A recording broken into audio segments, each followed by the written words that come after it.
Thanks for tuning in to more thoroughbred horse racing coverage on the Playbook Sports Horse Report. I'm Greg DePalma, along with John Hardoon and Mark. Were you just taking a bow, John? I was looking for my program. Oh, I moved thought the that's pretty camera. cool. I was like, okay. The camera. I wanted to put And you on Mark tilt. Lawrence. You going to take a bow, Mark? No? I'm going to take a bow, but John should. He was the head guy in Vegas last week. That was really nice. Nice to have him back. And John, I hope you had a good trip while you were in Las Vegas. Yeah, I had a great trip. Thank you. I helped contribute to a new floor they're building. Oh, okay. All right. So the Preakness is next week, and we have some good racing next week, of course. Not only the Preakness, but on Friday you'll have the Black Eyed Susan. So there'll be 4 stakes races at Pimlico on Friday. And then you've got the Preakness, of course, as the main big race at Pimlico on Saturday, and a bunch of other graded stakes races at Pimlico next Saturday. So it should be a lot of fun. But let's wrap up the Kentucky Derby because it's the story of my season. Once again, coming second with my 27-1 shot to win the Kentucky Derby. The story of my season, John. And what happens when you come in second and you pick a horse to come in first?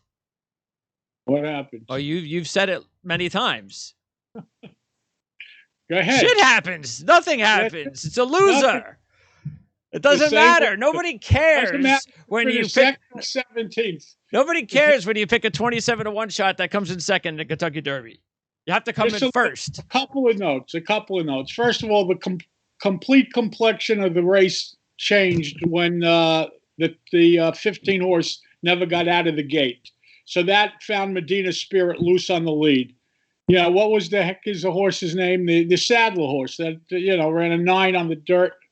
Central Quality? Yeah, Rocky World was supposed to go to the lead. Once he got completely eliminated at the start. So that changed the complete complexion of the race, and Johnny Velazquez is just too smart. They put him on the lead, no one challenged him, and everything changed. If Rocky World breaks and they bang heads, your 38-1 shot has a heck of a shot because he would have been sitting right behind the horses that were killing each other. But it didn't work out, and that's just horse racing. Just a couple of other notes.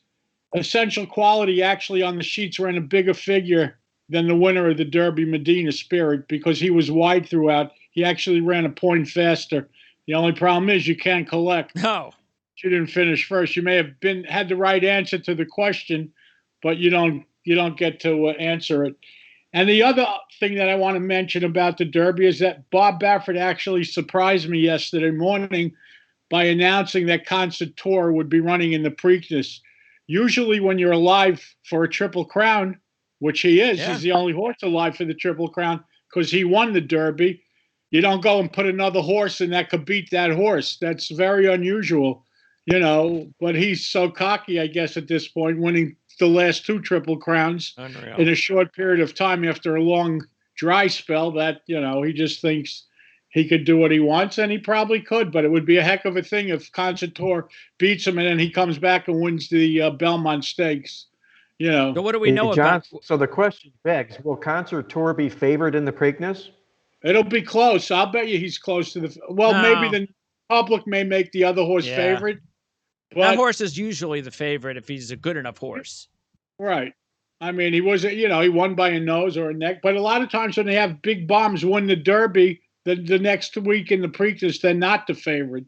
When it's a long-priced horse. But it's a Baffert horse, so he'll be the favorite. But I'm just shocked that he's sending in someone else. Yeah, you're absolutely right. That is a surprise. I wonder what now obviously they're different owners, right? Right, but it's still Baffert runs the ship. Yeah. If he says I'm not running, what I get out of that is we may not see Medina Spirit run if he's entering the other horse. I'm just, my mind is working open. I can't imagine anyone wanting to do that. We know that Mandalone is not running, and also Essential Quality is not running, correct? That's correct. And a couple of other big shooters aren't. Well, we'll put it like this. If you didn't win the Derby, you have no reason in the world to run 2 weeks later in the Preakness. We talk about that every year. Yes. Yeah, all you're doing is hurting your horse. I know. I spoke to Doug O'Neill. He knew as of last Saturday night that he was not running in the Preakness. He's waiting for big Belmont Stakes with Hot Rod Charlie, the horse that finished third. Yeah, there should be some. We might have a couple of good horses that were contenders in the Kentucky Derby waiting for the Belmont. So, Yeah, again, if you didn't win, there's no reason in the world to run. and when are we going to know officially as far as the field? Probably Tuesday, I would assume they Okay. draw Tuesday or Wednesday. And usually the Preakness could be as small as 7-8 horses. It's possible. Yeah, but they won't be. They'll get local horses. They fill it up. Good. You know, it's still a Triple Crown race, and you want to run in Sure. it. You know, Absolutely. Hope so. All right. Well, look, the chances are it's going to be a wide open Preakness because we did get. Well, what did he go off? 15-1. yeah, 13-1. 13-1. So we had a 13-1 shot win the Kentucky Derby, and that means we'll have a pretty good wide open Preakness Stakes. So that's good. That means it could be a pretty good wagering race, and obviously we'll talk about that on next week's show. All right, now we have 2 Belmont races as far as our 2 races for the show, and then John's going to give his free pick. That's going to be coming up from Gulfstream a little bit later on. We want to remind everybody we have the $25 package, Mark, over at playbooksports.com, correct?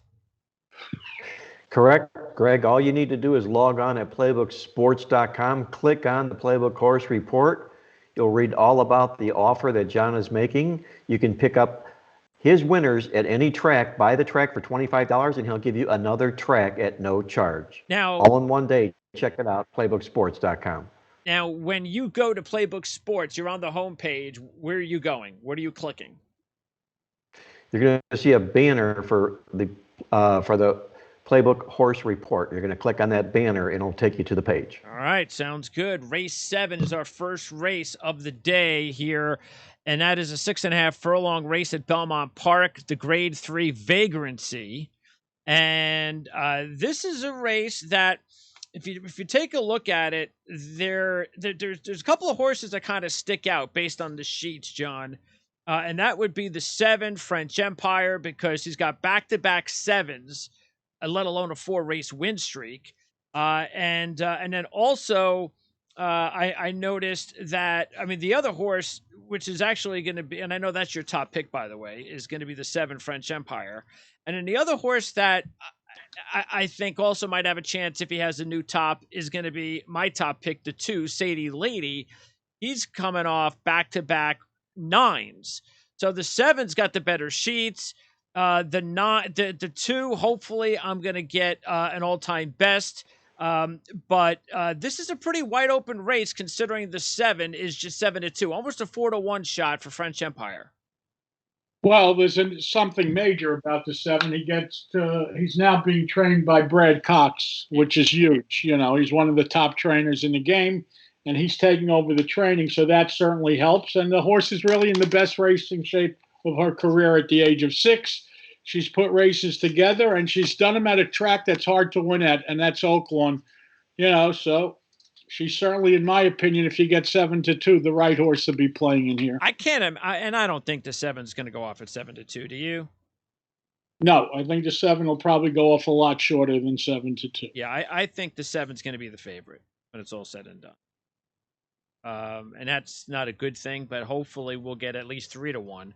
I mean, that's what I'm hoping for, because I'm going to put the 7 into my exacta 2-7. But let's take a look at some of the other contenders. And again, just out of curiosity, why do you like the 2 better than the 6, other than the price? You mean the 7?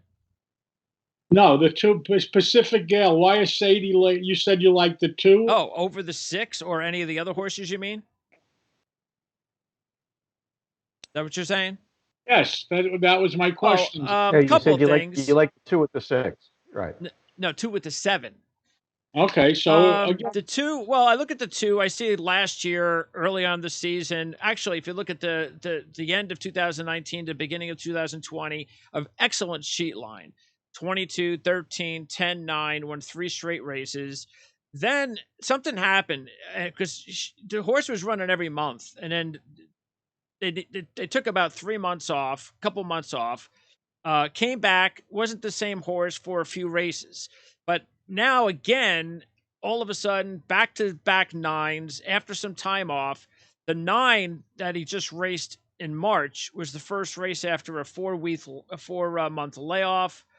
And I like the odds also at 6-1. So again, I like the 7 in the exacta with the 2, but like I said before, I'm just going to bank on the fact that I'm looking for the 2 to give me an all-time best, and hopefully that'll be a 7. Okay, but she is 5 years old. Last time was her first time without LASIK. She ran well in 9, which is, a good number. It's similar. That's why it was similar to the 6. Pacific Gale's last 2 races were a 9 and a 10, also both without LASIKs. The interesting thing about the 2, by the way, this horse has 18 lifetime starts, has never finished second. Yeah, I know. I noticed that too. 7 wins, no seconds, and 3/3. Yeah, which means she kind of knows how to find the wire if she's close. Yeah, I think I'll avoid the box and go 2-7. Right. By the way, the 6 you mentioned, John, even though the race didn't happen on the racing form, it happened a few years back in 2019. Pacific Gale did run a 6, but that was 3 years ago with that horse. Other than that, coming off a 10 and a 9 in back-to-back wins over the last 2 races this year. Meanwhile, Mark, your top pick is going to be the 3, a 4-1 shot, Victim of Love. Rosario on board, so you get the rider upgrade there. The thing I was a little bit concerned with is it seemed like going in the opposite direction, 9, 10, 13, but the odds might be pretty decent considering the rider upgrade. Also, 1-for-1 at Belmont and 2 wins out of 3 at this distance. Yeah, what I like about this horse is this, guys, is he won this race last year in the same identical setup. He ran at Laurel, came into this race up with a layoff. Now he's got Rosario up. He's going to stalk. He'll be a stalker in this race.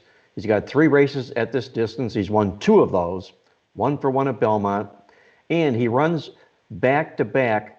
If he runs like he did 2 races ago, back-to-back, he'll be really tough in this particular race. I just love the fact that this horse should feel comfortable knowing that he's off of the same race that he was when he won this race last year.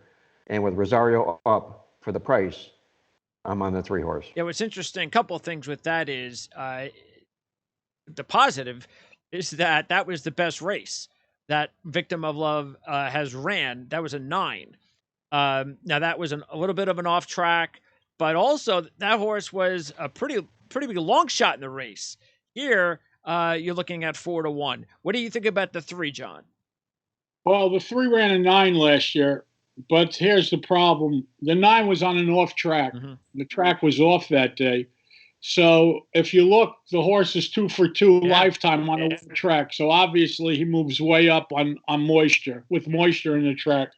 So, and that being said, if you cover the 1-9 he has, that's his only single digit, where these other horses have numerous single digits. And the biggest problem is he's only 4-1. Why would I bet him at 4-1 before I can get 6-1 on the 2? I wouldn't. You know what I'm saying? And he's going to take money because it is Rosario. But again, Mark makes a good point. The horse is 1-for-1 at Belmont, and he won the race last year. Yeah. He was 27-1 last year. Yeah. He's not going to be 27-1 tomorrow. Another one of the favorites is the 5, Honor Way, a 3-1 shot. And another horse that's kind of like going the way the 3 is, 8, 10, 13, the opposite direction that you want to see the horse going as far as the sheets is concerned. Ortiz is on board. It seems like whenever Ortiz is on board, the horse either wins or comes in second lately. So that's dangerous. But this is an older horse with 42 starts. And here's the problem I have with the horse. The last race was the worst race that he's run in over a year. Last year, he ran once in 18 going long. And last time was the first time that he came off of LASIK. Okay. So, he's got a lot of fast numbers, number power-wise. I mean, 4 out of his last 5 races are 8 or 7. Who else could say that in the race with the exception of the bottom horse? But my main concern is this is one of those older horses that coming off of LASIK, and obviously this horse needs a LASIK because she runs well fresh. She had time prior to her last race. The only excuse I could give her is that there was no Lasix there. And again, if you look at her numbers prior to the last race, 10, 8, 11, 8, 7. 3 out of those 5 races are 7 or an 8.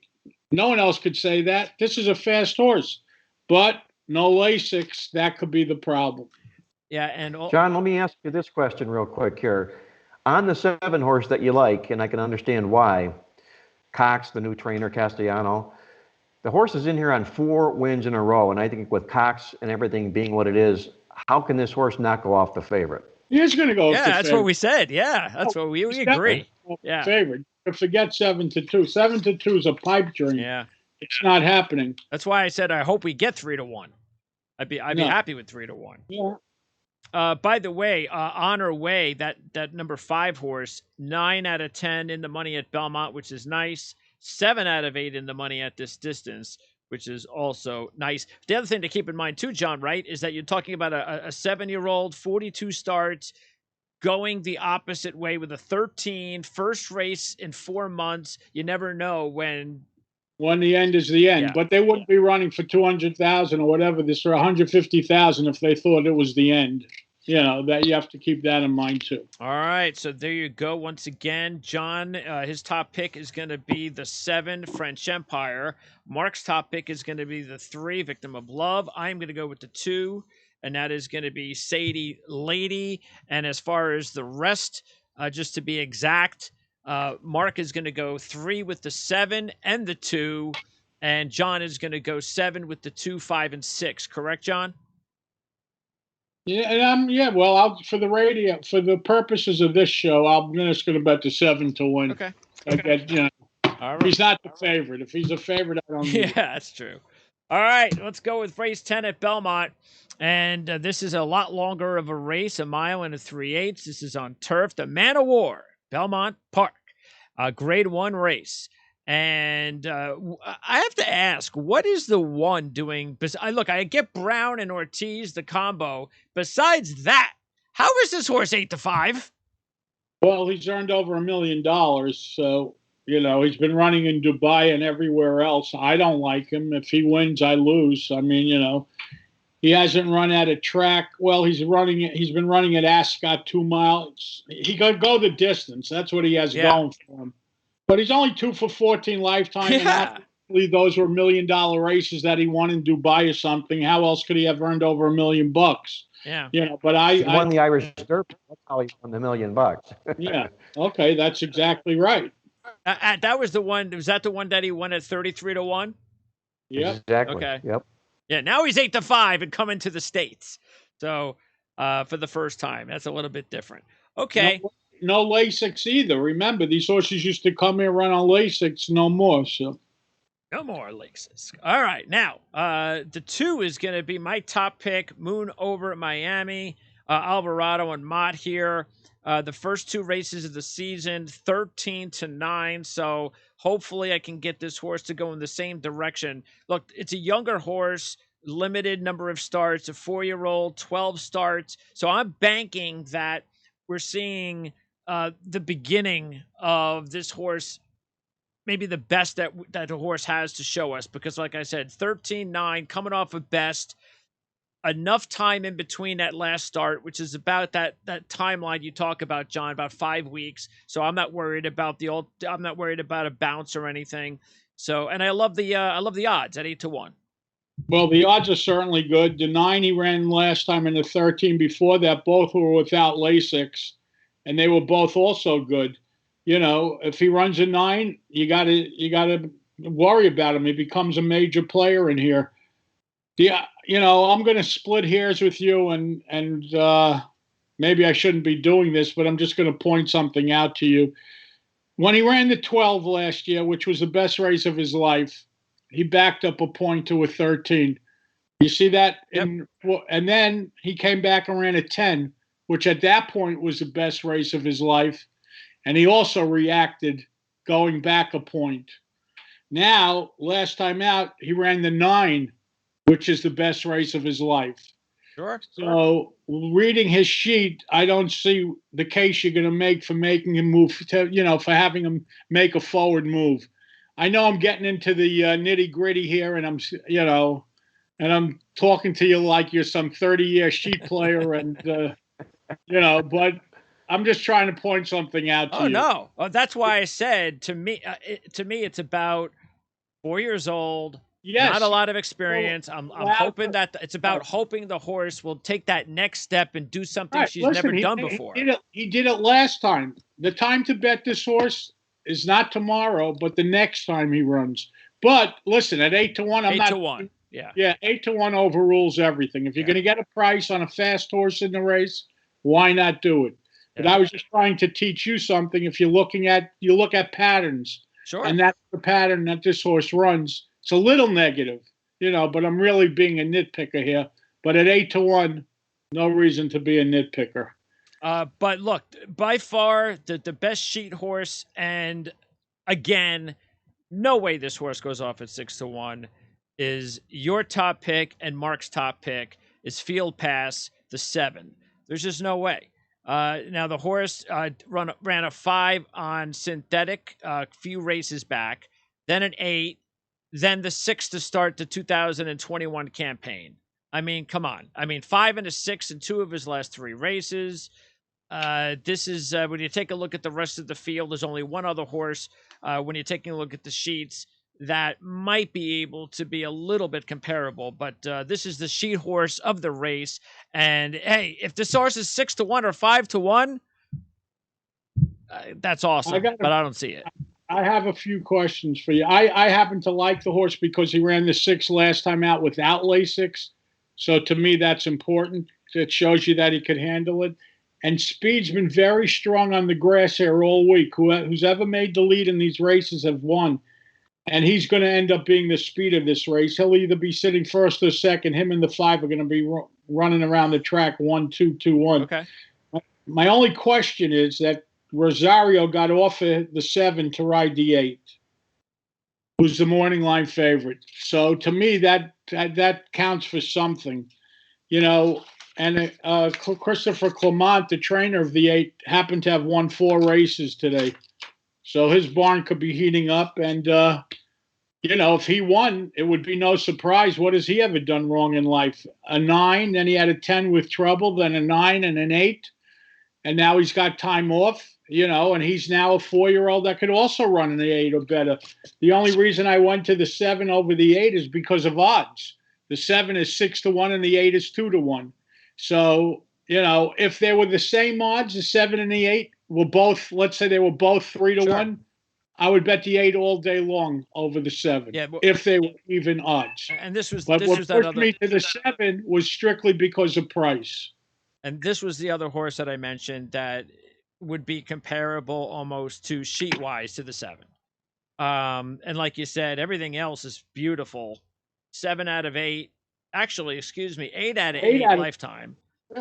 In the money. But he's never run without Lasix, so that's a concern. Well, not since early in his life when he had the 2 bad races, the 19 and 17, and he could handle the distance. He's been in marathon distances in the past where the 7 horse, I don't think he's been further than 1 mile and an 1/8, maybe. And now he's being asked to go 1 mile and 3. The bottom horse has been 1 mile and a quarter. He's been 1 mile and 3/16. Well, but the 7 again, 7 has 6 and a 5. Yeah. Well, the 8 has never run even a 7. The 5 was on Polytrack, and we really don't know what he's going to do off the 6. He could react off of the 6 just as easily as repeat. As a matter of fact, he's more likely to go backwards off of the 6. But the 7's got 6-1, like you said. Yeah, that's the difference. Listen, the name of the game is finding value and betting price horses. If you're betting price horses, you don't have to be right as often as if you're betting shorter price horses. Okay, so then chances are, and I think this is going to be the case, that these 2 horses are going to be within a point of each other tomorrow. Maybe Gufo's 2-1 and Field Pass is 3-1. If that's the case, what are they going to do with Chad Brown with the 1? You think they're just going to ignore it because it's Chad? Because we know that he's no good. I mean, he's still 8-5 morning line. Well, that's you tell me. What do you think?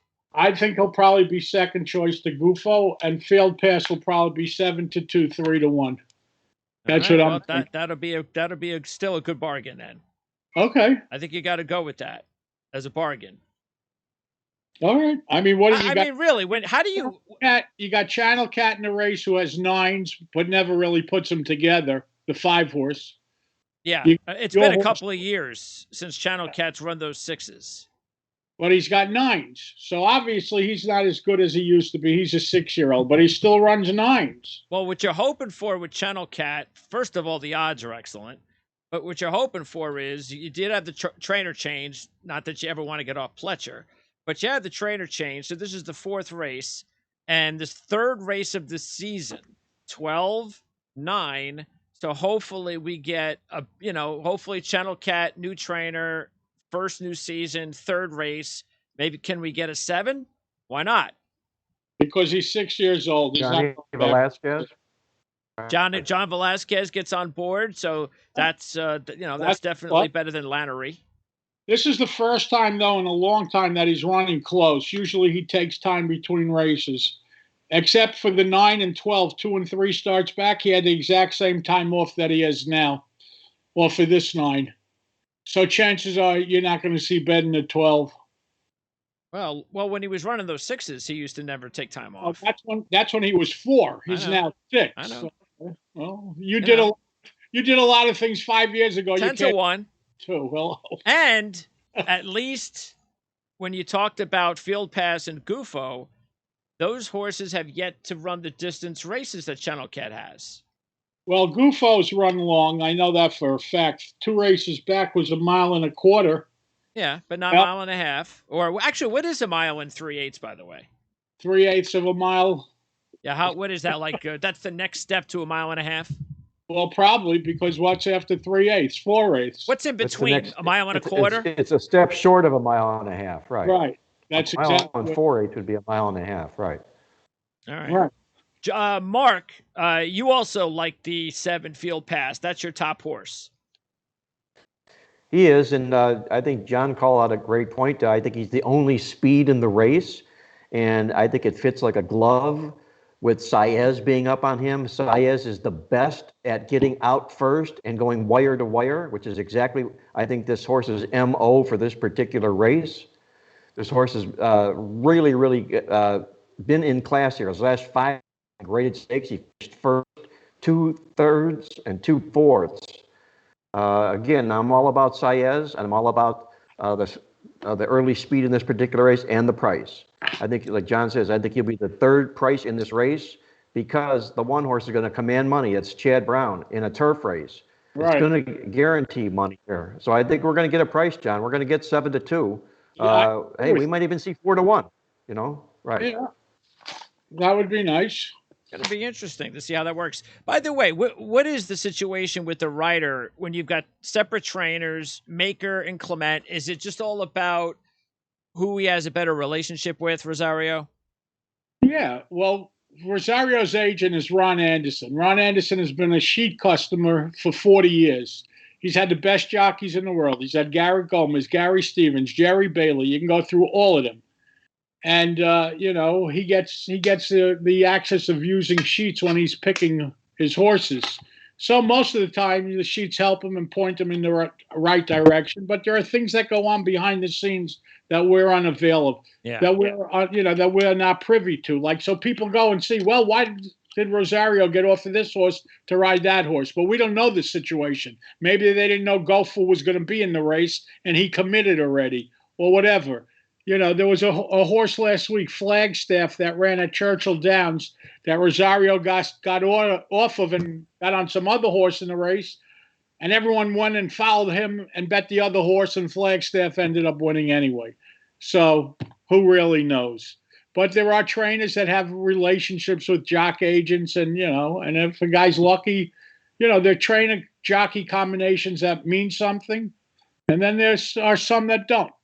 Yeah, don't remind me about that one, too. You just reminded me about another race I finished in second. I had that, what was that name of that horse? The one the old horse that just keeps performing in big races. It came in second to Flagstaff in that race last week. Oh. Whitmore, right? No. Whitmore, yeah. Whitmore? Yeah. Okay. Another race I lost and came in second.